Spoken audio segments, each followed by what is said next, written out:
Imagine-se deitado em uma cama fria de hospital. Luzes brancas piscando acima da sua cabeça.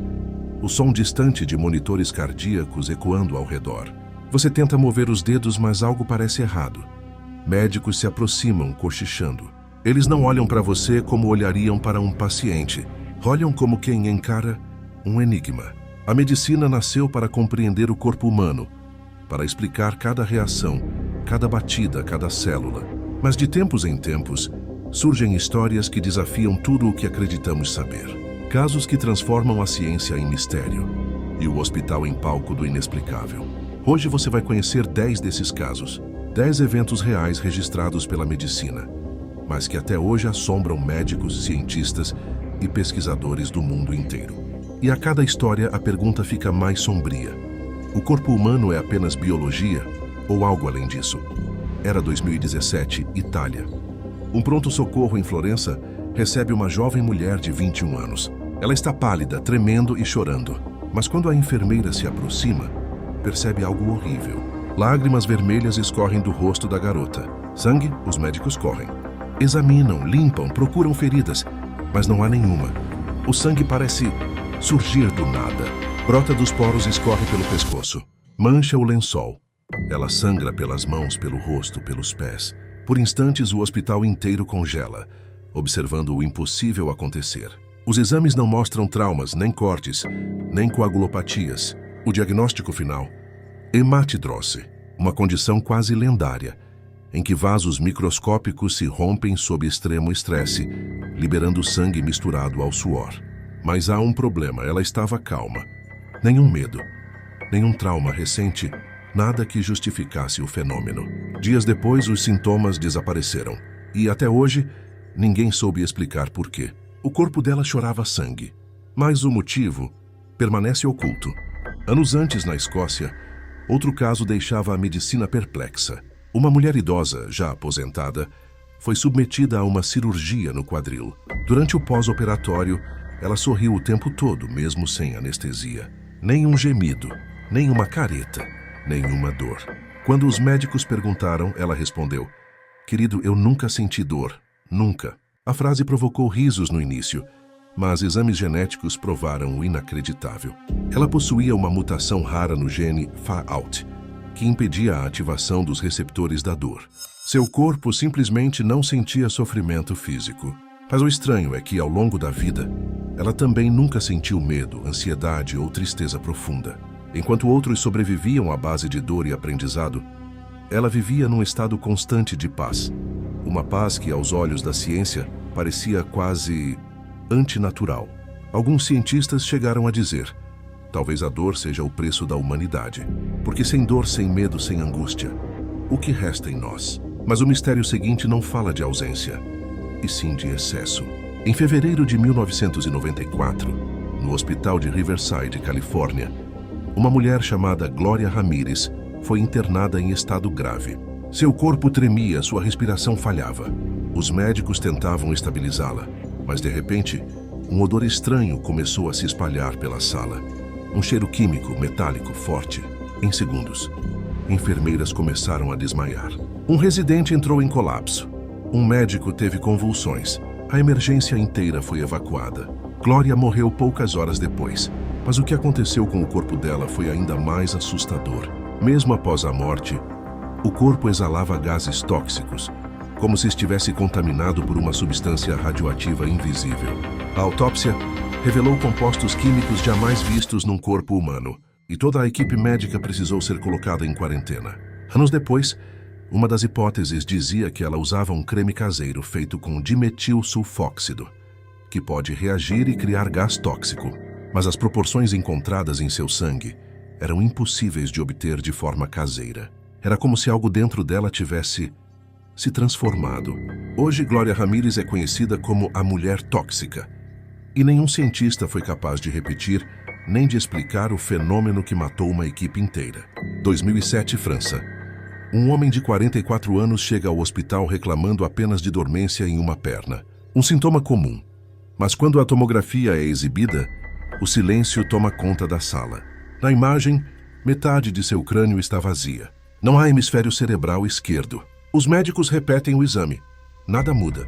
A metade direita de seu cérebro ocupa o espaço, adaptada, funcionando.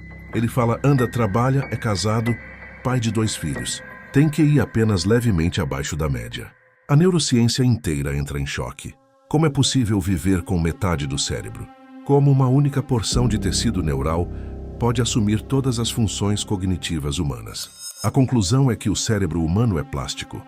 Pode se remodelar, reconstruir e se adaptar de formas que ainda não compreendemos. Mas olhando para aquele homem sentado calmamente diante dos médicos, ninguém conseguia evitar o arrepio. Talvez, pensaram alguns, o cérebro não seja o centro da consciência, mas apenas um dos canais por onde ela passa. 3 anos depois, na Irlanda, o corpo de Michael Faherty foi encontrado em sua sala de estar.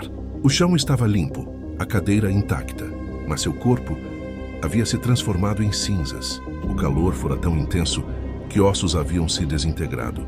E ainda assim, nada ao redor havia queimado. Os investigadores descartaram incêndio, velas, cigarros, qualquer fonte externa.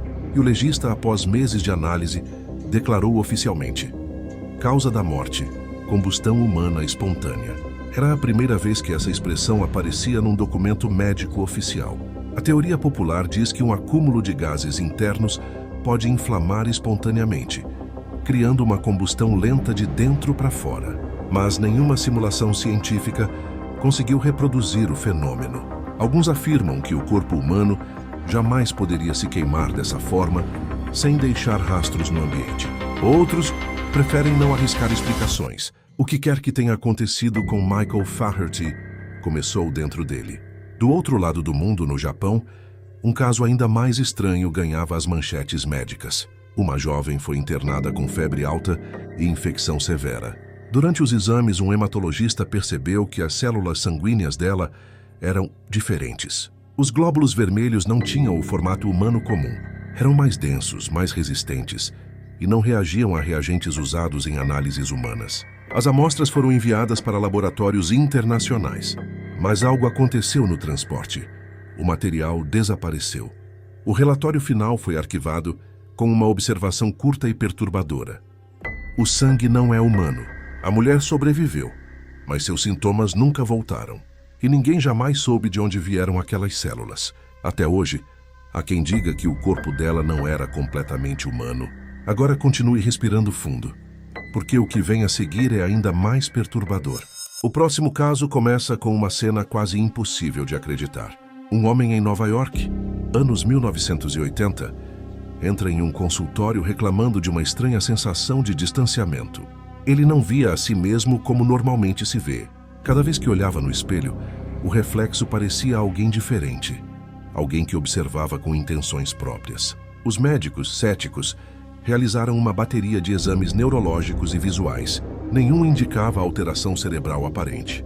Mas quando ele insistia em descrever o que via, algo perturbador se tornou evidente. O cérebro do homem estava processando o reflexo de forma diferente, distorcendo a percepção a ponto de separar a identidade da própria imagem. O que parecia um delírio ganhou forma de mistério quando testes adicionais revelaram que os sinais visuais estavam atrasados alguns milissegundos, tempo suficiente para criar a ilusão de que o reflexo agia independentemente. Ninguém conseguiu explicar cientificamente a anomalia. O homem viveu assim, sempre temendo olhar no espelho, sempre desconfiado de sua própria imagem. Era como se o reflexo tivesse vontade própria, como se a realidade tivesse pequenas rachaduras que só ele podia ver. E então chegamos a Brooke Greenberg, uma jovem americana que mudou para sempre a maneira como pensamos sobre o envelhecimento humano. Desde o nascimento, Brooke praticamente não cresceu. Ao longo de décadas, ela permaneceu com a aparência de um bebê. Aos 20 anos, seu corpo continuava frágil, suas dimensões infantis, mas sua mente e sua percepção se mantinham adultas. A ciência chamou seu caso de Síndrome X, uma condição que ainda não possui explicação genética completa. Exames extensivos não revelaram mutações conhecidas que pudessem justificar o congelamento absoluto de seu desenvolvimento físico. Imagine viver toda a sua vida observando o mundo através de uma janela que você não consegue atravessar. Um corpo que nunca se transforma enquanto todos ao seu redor envelhecem, mudam desaparecem. Brooke viveu assim, com cada dia sendo uma extensão do anterior. Um relógio biológico parado que desafiava a própria essência da vida. Em outro ponto do planeta, na Alemanha de 2003, uma mulher de 45 anos começou a perceber sons estranhos dentro de seu corpo. No início, pensou que eram alucinações auditivas, mas monitores especializados e microfones sensíveis captaram algo impossível. O coração, os pulmões e outras partes do corpo estavam produzindo vibrações harmônicas, um tipo de sinfonia biológica interna que ninguém conseguia reproduzir ou explicar. Médicos chamaram-na de a mulher sinfônica. Cada batida parecia uma nota musical, cada respiração uma melodia secreta. Durante meses, cientistas estudaram a frequência de seus órgãos, mas nada repetia o fenômeno. O corpo humano, aparentemente simples, revelava sua capacidade de produzir música, uma lembrança de que, às vezes, a vida funciona em camadas que a ciência ainda não alcançou. E então chegamos a um dos mistérios mais desconcertantes de todos: a morte e o retorno. Em 2019, no Reino Unido, um paciente sofreu um infarto fulminante. Todas as métricas indicavam morte clínica. Sem pulso, sem respiração, sem atividade cerebral. O hospital seguiu os protocolos. Todos estavam certos de que ele havia partido. Mas, de repente, 18 minutos depois, o monitor cardíaco registrou atividade novamente. O homem respirava, seu coração batia. E ele relatou memórias detalhadas do período em que estava clinicamente morto. Ele descreveu ter flutuado acima de seu corpo, observado médicos trabalhando para salvá-lo, ouvido suas conversas, visto cada detalhe do ambiente. O fenômeno conhecido como Síndrome de Lázaro desafia qualquer explicação médica tradicional. O que aconteceu entre a morte clínica e o retorno à vida permanece um enigma absoluto, uma fronteira entre ciência e mistério que ninguém ousa atravessar completamente. E assim, após conhecer 10 histórias de fenômenos médicos que desafiam a compreensão humana, somos lembrados de algo profundamente inquietante. O corpo humano é uma máquina que funciona, em padrões que a ciência ainda não domina. E às vezes, essas anomalias não apenas confundem médicos, elas os aterrorizam. Cada uma dessas histórias, a mulher que suava sangue, a pessoa sem dor, a paciente tóxica, o homem que viveu com metade do cérebro, a combustão humana espontânea, o sangue que não era humano, o homem que não via seu reflexo, a menina que não envelheceu, a mulher que tocava sua própria sinfonia e o homem que voltou da morte, mostra limites entre o natural e o inexplicável, entre vida e mistério. Ao observar esses casos, é impossível não sentir um arrepio. Eles nos lembram que, apesar de todo o conhecimento médico, há áreas onde a lógica humana simplesmente não alcança. Áreas onde o impossível acontece, onde a biologia parece brincar com as regras da realidade. Se você conseguiu chegar até aqui, parabéns. Você caminhou por corredores sombrios da medicina, viu a ciência confrontada com o inexplicável e descobriu que nem tudo pode ser entendido. E se você quer continuar explorando o desconhecido, tem outro vídeo aparecendo na sua tela agora mesmo, com histórias ainda mais sombrias e inexplicáveis. Mas antes, se este vídeo te manteve grudado na tela até o último segundo, deixe seu like, inscreva-se no canal e ative o sininho para que você nunca perca o próximo mergulho nos mistérios mais arrepiantes da história da medicina. E lembre-se, a ciência explica muito, mas nunca explica tudo. E às vezes a linha entre o natural e o sobrenatural é tão tênue que, quando menos esperamos, a realidade se torna algo muito mais estranho do que qualquer ficção.